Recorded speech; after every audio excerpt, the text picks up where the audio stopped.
Ito na nga ang chika, may laban ng quiz bee yung mga anak ko kinabukasan. Ako naman, as busy na motherhood, kasi sobrang dami ng ginagawa araw-araw, nawala sa isip ko na kailangan nga pala nila ng whiteboard. Actually, may whiteboard naman dito sa bahay, kaso sobrang laki. Alam mo, ipabitbit ko yun dun sa mga anak ko, at saka iisa lang yung whiteboard dito.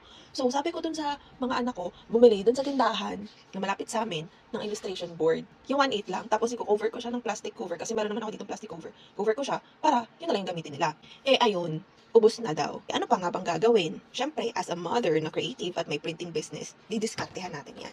Buti na lang, may Sintra board ako dito. Dumating siya ng isang araw. Kasi nga meron akong itatry na something. Eh di ayun, nagmadali akong mag-edit sa Canva. Border lang naman to na black, tapos nilagyan ko lang ng name nila.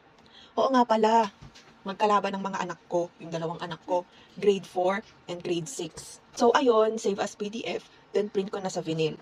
As usual, pigment ink para hindi mabura. At eto na, nilaminate ko na sa glossy. Code laminate lang to ha, mga motherhood. Then ayun, dinikit ko na sa Sintra. Then tinrim ko lang yung tabi-tabi para malinis tingnan. At ayun na nga. Teka nga, testing nga kung gagana.